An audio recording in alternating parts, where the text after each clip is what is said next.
नमस्कार, मैं विश्वास राय स्वागत करता हूं आपका टारगेट विद विश्वास राय चैनल में। आज हम सामान्य हिंदी पे अकर्मक क्रिया और सकर्मक क्रिया पे चर्चा करेंगे। और अगर आपने पेपर पहले का एनालिसिस किया है तो विदित होगा कि इस चैप्टर से क्वेश्चन 100% पूछे जाते हैं कि निम्नलिखित में से कौन सा वाक्य अकर्मक क्रिया को प्रदर्शित करता है या सकर्मक क्रिया को पहचानिए, या शब्द देकर आपसे पूछ सकता है कि अकर्मक या सकर्मक को पहचानिए। तो सबसे पहले बच्चों, हम उदाहरण पे आने से पहले हम आते हैं कि अकर्मक क्या होता है और सकर्मक क्या होता है। तो याद रखिएगा बच्चों, किसी भी वाक्य में एक उद्देश्य होता है और एक विधेय होता है। उद्देश्य और विधेय, ये दो चीजें ही जिसको इंग्लिश में आप सब्जेक्ट और प्रेडिकेट कहते हैं और हिंदी में इसे हम उद्देश्य और विधेय कहते हैं। जैसे मैं कहूं कि राम गोरखपुर जाता है, राम गोरखपुर जाता है, तो राम गोरखपुर जाता है में जो राम है ये उद्देश्य है और उद्देश्य को छोड़कर जितने भी हैं वो विधेय हैं। यानी आप कह सकते हैं कि उद्देश्य में कर्ता आता है, उद्देश्य में कर्ता आता है और विधेय में कर्म और प्लस क्रिया आती है, या ये कहें कि क्रिया प्लस कर्म आता है। यानी विधेय में उद्देश्य और विधेय सब किसी भी वाक्य के दो ही खंड होते हैं, एक उद्देश्य होता है और एक विधेय होता है। उद्देश्य कर्ता होता है और विधेय जो होती है क्रिया और कर्म को मिलाकर, यानी जितने भी वाक्य शेष भाग बचते हैं उन्हें हम विधेय कहते हैं। तो याद रखिएगा बच्चों कि जिस वाक्य में कर्म पर वो आरोपित क्रिया यदि कर्म पर आरोपित होती है तो हम उसे सकर्मक क्रिया कहते हैं। यानी आप इस तरह से भी कह सकते हैं कि वाक्य में कर्म है तो क्रिया सकर्मक है, और यदि वाक्य में कर्म नहीं है तो क्रिया अकर्मक है। या अगर आप सीधा बोलना चाहते हैं तो आप कह सकते हैं यदि क्रिया का प्रभाव, याद रखिएगा बच्चों, यदि क्रिया का प्रभाव सीधा कर्म पर पड़े तो ये जो क्रिया होगी वो सकर्मक क्रिया होगी, ये जो क्रिया होगी वो सकर्मक होगी। इतनी बातें तो आपको समझ में आई गई होगी कि यदि क्रिया का प्रभाव कर्म पर पड़ता है तो सकर्मक होती है, और यदि क्रिया का प्रभाव कर्ता पर पड़ता है, यदि क्रिया का प्रभाव कर्ता पर पड़ता है तो ये जो क्रिया होगी वो अकर्मक क्रिया होगी। यानी सकर्मक की परिभाषा, यदि कर्म है तो क्रिया सकर्मक, यदि कर्म नहीं है तो क्रिया अकर्मक। यदि क्रिया का प्रभाव कर्म पर पड़ता है तो सकर्मक, यदि क्रिया का प्रभाव सीधे कर्ता पर पड़ता है तो क्रिया जो होगी वो अकर्मक क्रिया कहलाएगी। अब आप हमसे पूछेंगे, एक चीज और याद रखिएगा बच्चों हिंदी में, कि जरूरी नहीं है कि कर्म हो, यदि कर्म की संभावना भी बन जाती है तो क्रिया सकर्मक बन जाती है। जैसे मैं आपसे ऐसे कहूं, यदि एक उदाहरण देके आपसे मैं ये कहना चाहूं कि राम पढ़ता है, एक उदाहरण मैं आपको देता हूं, राम पढ़ता है। तो राम पढ़ता है तो आपको क्या लगाकर प्रश्न पूछना होता है, तो क्या पढ़ता है, तो आप पूछते हैं क्रिया पर क्या का आप प्रश्नवाचक चिन्ह देते हैं। यदि जवाब मिल जाता है तो आप समझ जाइएगा कि सकर्मक क्रिया है, और यदि इसका जवाब नहीं मिलता है तो यह अकर्मक क्रिया है। तो हमने पूछा क्या पढ़ता है, लेकिन यह कर्म नहीं दिया है बच्चों, यहां उद्देश्य है और विधेय है, और विधेय में केवल क्रिया है, कर्म नहीं है। अतः मैं अगर पूछूं क्या पढ़ता है, अगर प्रश्न पूछूं क्या पढ़ता है, तो कंफर्म है कि इसमें संभावना है कि कुछ ना कुछ तो पढ़ता होगा, किताब पढ़ता होगा, रामायण पढ़ता होगा, महाभारत पढ़ता होगा, गीता पढ़ता होगा। यानी यदि संभावना भी बन जाए, यदि संभावना भी आ जाए तो इस क्रिया को हम सकर्मक क्रिया कहते हैं। जरूरी नहीं है कि कर्म हो, यदि कर्म की संभावना भी बन जाए तो सकर्मक क्रिया बन जाती है। मैं बहुत थोड़े अंदाज में आपको थोड़ा इंग्लिश को यहां टच करना चाहूंगा कि इंग्लिश में एक ट्रांजिटिव वर्ब होता है, एक इंट्रांजिटिव वर्ब होता है। ट्रांजिटिव वर्ब होता है और एक इंट्रांजिटिव वर्ब होता है बच्चों, इंट्रांजिटिव वर्ब होता है। और याद रखिएगा इसी को आप सकर्मक क्रिया कहते हैं, और इसी को आप अकर्मक कहते हैं, इसी को आप अकर्मक कहते हैं। तो ट्रांजिटिव वर्ब, इंट्रांजिटिव वर्ब और हिंदी के सकर्मक अकर्मक में थोड़ा अंतर है। ये कहता है, जैसे एक चीज हम उदाहरण आपको स्पष्ट करें, ध्यान दीजिएगा आप लोग, हम उदाहरण आपको दे रहे हैं। जैसे किसी ने कहा कि राम रीड्स, राम रीड्स, और एक ने कहा कि Ram reads the book, Ram reads the book, Ram reads the book. अब यहां पे राम पढ़ता है और राम किताब पढ़ता है। यदि हिंदी में ये दोनों होते कि राम पढ़ता है, तो भी बच्चों याद रखिएगा इसमें कर्म की संभावना है, कुछ ना कुछ तो पढ़ता ही होगा, तो ये भी सकर्मक क्रिया होता। और राम रीड्स द बुक, तो राम किताब पढ़ता है, तो क्या पढ़ता है, तो आंसर होता किताब पढ़ता है। तो क्या का भी जवाब हमें मिल जाता। और हिंदी में दोनों शब्द अगर हिंदी में होते, वाक्य होते, तो ये सकर्मक क्रिया होते। लेकिन इंग्लिश कहती है कि यदि अगर ऑब्जेक्ट है, आप देख रहे हैं सब्जेक्ट है, वर्ब है, ऑब्जेक्ट है, यदि ऑब्जेक्ट है तब तो ट्रांजिटिव होगा, और यदि ऑब्जेक्ट नहीं है तो ये इनट्रांजिटिव होगा, यानी अकर्मक होगा, संभावना नहीं लेनी है। लेकिन याद रखिएगा हमारी हिंदी कहती है नहीं, हमारी हिंदी कहती है नहीं, हमारी हिंदी कहती है कि यदि अगर किसी ने आपसे कह दिया कि बच्चा खेलता है, तो याद रखिएगा बच्चों इसमें कर्म नहीं है। इस वाक्य में, हिंदी के वाक्य में कर्म नहीं है। तो अगर कर्म नहीं है तो परिभाषा आपने देखा, जिसमें कर्म ना हो, अ हो, तो वह कर्मक क्रिया, जिसमें कर्म हो, स मतलब जिसमें हो, तो ये सकर्मक क्रिया। लेकिन अगर यहां पर मैंने कहा कि सकर्मक क्रिया में अगर संभावना भी बन जाए, तो वो सकर्मक क्रिया कहलाती है। यदि कर्म की संभावना आ जाए, भले से वाक्य में कर्म हो या वाक्य में कर्म ना हो, वाक्य में कर्म हो या वाक्य में कर्म ना हो। तो हम देख रहे बच्चा खेलता है, इसमें कर्म नहीं है, लेकिन मैंने पूछा क्या खेलता है, प्रश्न लगाना है आपको, तभी निकल के आएगा क्या का प्रश्न लगाना है। अगर जवाब मिल जाए तो सकर्मक क्रिया, और यदि जवाब ना मिले तो अकर्मक क्रिया। हमने पूछा क्या खेलता है, आंसर आया कुछ तो खेलता होगा, हॉकी खेलता होगा, क्रिकेट खेलता होगा, शतरंज खेलता होगा, कुछ तो खेलता होगा, यानी कर्म आ गया। अतः बच्चा खेलता है, ये कैसा वाक्य है, तो आप कहेंगे कि ये सकर्मक वाक्य है, जबकि कर्म नहीं था बीच में, लेकिन संभावना उत्पादित थी, संभावना थी, अतः इसीलिए यह सकर्मक क्रिया हो गया। जैसे क्वेश्चन और लेते हैं, बच्चा रोता है, तो बच्चों आपने कहा रोता यानी क्रिया है, आपने पूछा क्या रोता है, तो रोना जो होता है, क्या रोता है मतलब आपने क्या रोता है, तो आप सीधा कहेंगे बच्चा रोता है।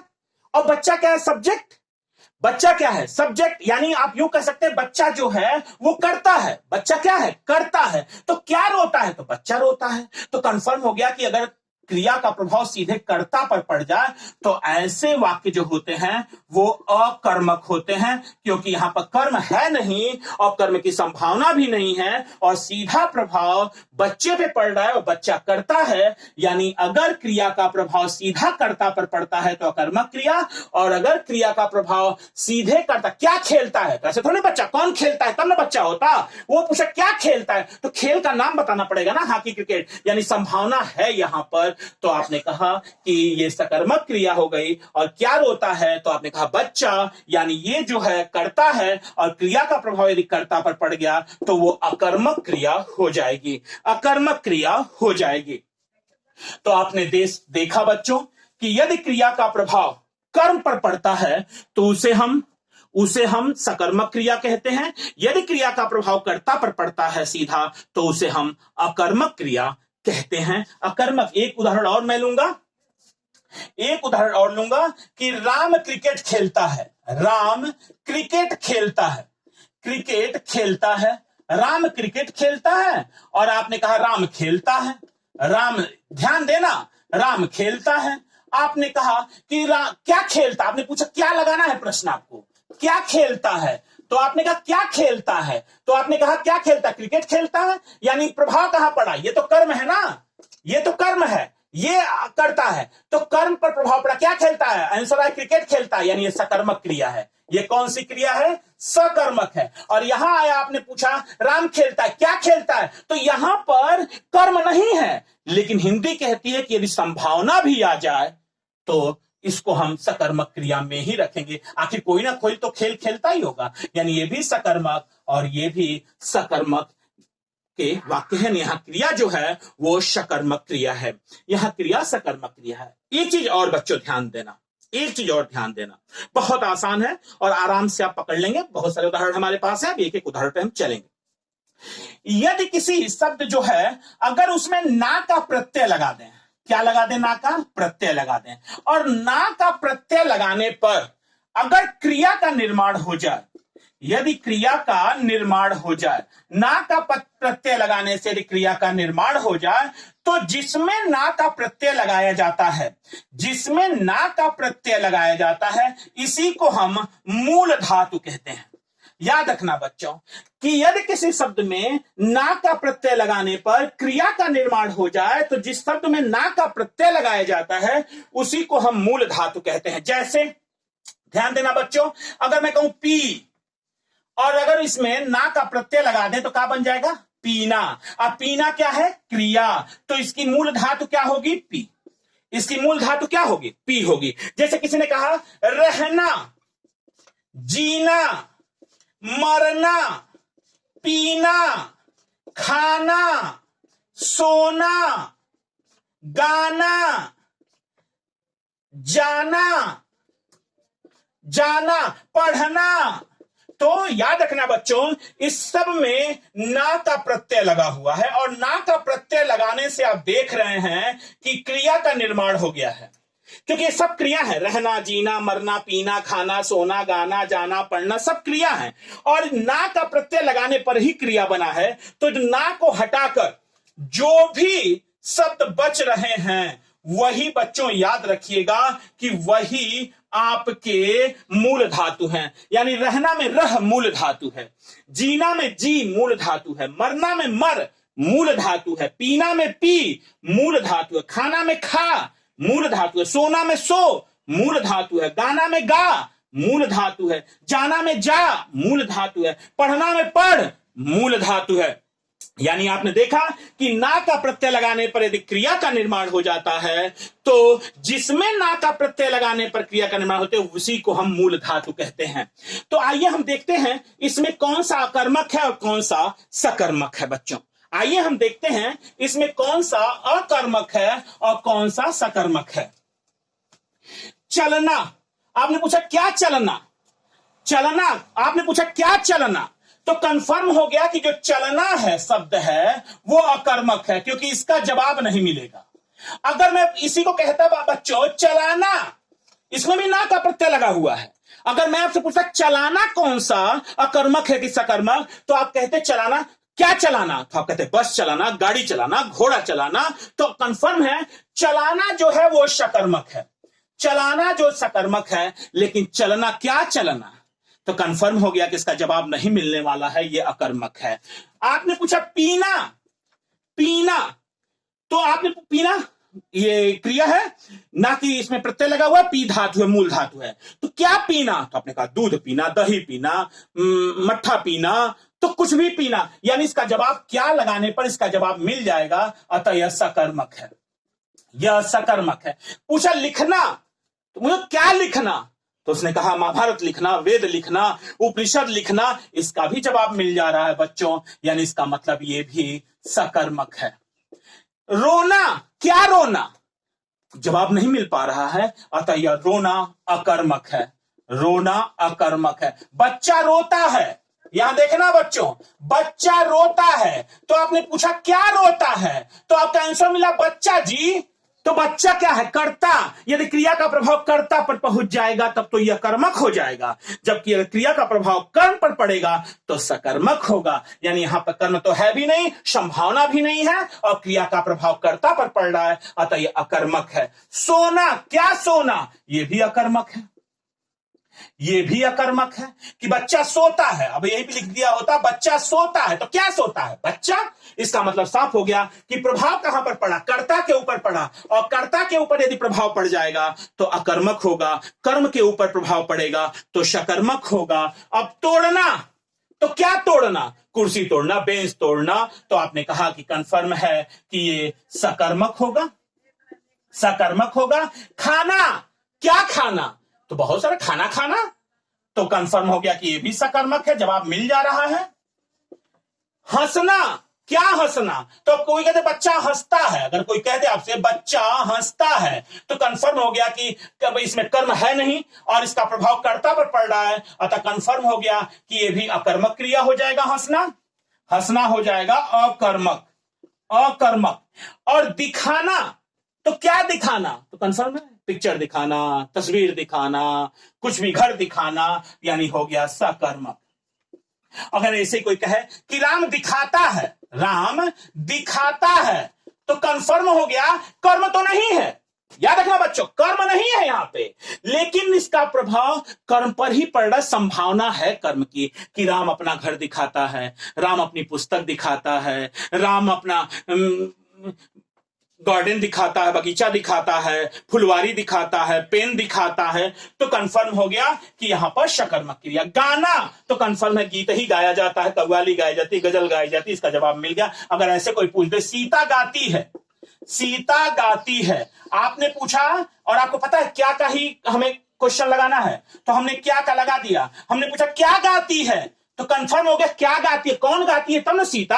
पूछा क्या गाती है, तो कंफर्म है गाना गाती है, गजल गाती है, कव्वाली गाती है, कविता गाती है, कुछ भी गाती हो, यानी इसका मतलब कि संभावना यहां पे है, अतः यह सकर्मक क्रिया, सकर्मक क्रिया। पढ़ना, क्या पढ़ता है? किताब पढ़ता है, यह भी सकर्मक। आपसे पूछा खेलना, क्या खेलता है, तो कंफर्म है, आपने कहा कि हॉकी खेलता है, फुटबॉल खेलता है, तो यह भी सकर्मक। पूछा दौड़ना, क्या दौड़ता है? हे भैया कौन नहीं दौड़ता? मैंने पूछा क्या दौड़ता है, तो कंफर्म हो गया कि अकर्मक, क्योंकि इसका जवाब आपको नहीं मिलने वाला है। लेकिन यही अगर होता दौड़ाना, दौड़ाना होता, दौड़ना की जगह पे दौड़ाना होता, तो क्या दौड़ाता है? तो कुत्ता दौड़ाता है, हाथी दौड़ाता है, सांप दौड़ाता है, तो कंफर्म इसका जवाब मिल रहा है। दौड़ाना सकर्मक है, याद रखना बच्चों, भूलना मत एग्जामिनेशन में। दौड़ना जो है वो अकर्मक है, लेकिन दौड़ाना जो है वो सकर्मक है। क्या दौड़ना, क्या दौड़ना जवाब नहीं मिलेगा, तो कंफर्म है अगर यहां पूछे क्या दौड़ाना, तो कंफर्म है कि कौन दौड़ाता है, तो क्या दौड़ाना, तो कंफर्म है हाथी दौड़ाना, घोड़ा दौड़ाना, तो ये सकर्मक हो जाएगा दौड़ाना। लेकिन दौड़ना जो होगा वो अकर्मक होगा। पीसना, क्या पीसना? अगर पिसाना होता था तो ठीक है, आज गेहूं, लेकिन पीसना ये भी अकर्मक क्रिया में आ जाएगा, क्योंकि यहां पर भी आप कर्म नहीं मिल पाएगा, यानी इसका प्रभाव कर्ता पर ही पड़ेगा और इस वजह से ये अकर्मक क्रिया कहलाएगा। आप नोट कर सकते हैं, आप चाहें तो इसका एक स्क्रीनशॉट ले सकते हैं समझने के लिए। अब हम आते हैं वाक्य पे, अब हम वाक्य पे आएंगे बच्चों, इसे हम मिटा रहे हैं, चलिए हटा लिया। अब आइए हम आते हैं वाक्य पे। राम सेब खाता, इसको तो आप तुरंत आप निकालेंगे, हम नहीं निकालेंगे, अब आप ही तुरंत बोलते चले जाएंगे। राम सेब खाता है, तो खाना क्रिया है। हमने पूछा क्या खाता है, आपने कहा कि सेब खाता है, और सेब यहां पे कर्म है, तो कंफर्म है इसका प्रभाव कर्म पर पड़ा है, यानी ये जो है यहां पे जो आया हुआ है पहचान में करने के लिए वो सकर्मक क्रिया है। कौन सी क्रिया है? सकर्मक क्रिया लगी हुई है। घोड़ा दौड़ाता है, घोड़ा दौड़ता है, क्या दौड़ता है? घोड़ा। क्या दौड़ता है? घोड़ा। घोड़ा क्या है? कर्ता, अतः यहां पे अगर प्रभाव कर्ता पर पड़ जाएगा तो ये अकर्मक क्रिया।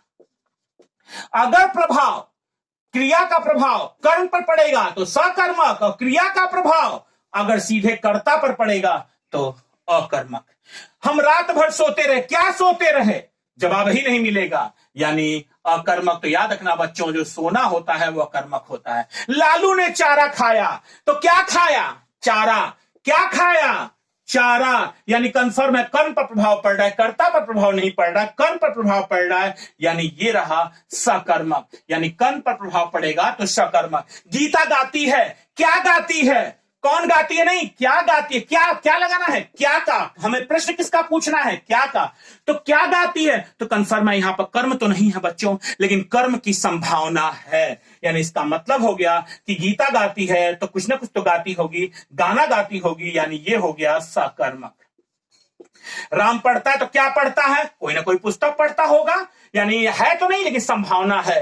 कर्म की यदि संभावना भी है तो भी सकर्मक क्रिया ही होगी, सकर्मक क्रिया ही होगी। बच्चा रोता है, क्या रोता है, बच्चा, यानी कर्ता पर प्रभाव पड़ रहा है। तो अभी आपने कहा कि जो रोना होता है, हंसना होता है, वो सब अकर्मक क्रिया के अंतर्गत आते हैं। कुत्ता हड्डी चबाता है, क्या चबाता है, तो आपने कहा हड्डी, हड्डी क्या है, कर्म है, यानी यहां पर कौन सा है, सकर्मक क्रिया है, यहां पर सकर्मक। राम क्रिकेट खेलता है, क्या खेलता है, आंसर आया क्रिकेट खेलता है। क्रिकेट क्या है, कर्म है, कर्म पर प्रभाव पड़ रहा, यानी यहां पर भी सकर्मक क्रिया है। उसने खिलौना तोड़ा, क्या तोड़ा, उसने आ गया जवाब खिलौना, खिलौना कर्म है, अतः यहां पर भी सकर्मक क्रिया है, यहां पर भी सकर्मक क्रिया है। यानी आपने देखा कि हमने बड़ी आसानी से सकर्मक और अकर्मक की पहचान कर ली, सकर्मक और अकर्मक की पहचान की। और याद रखिएगा बच्चों, यदि थोड़ा सा भी इस वीडियो को आपने बहुत गंभीरता से भी देख लिया तो अकर्मक और सकर्मक से आपका प्रश्न गलत होने वाला नहीं है, आपका प्रश्न गलत नहीं होगा। इसके साथ ही सकर्मक और अकर्मक क्रिया को हम यही रोकते हैं और पुनः आपसे अगले वीडियो में हिंदी के अलग टॉपिक लेकर हम पुनः आपसे मिलेंगे। तब तक के लिए जय हिंद।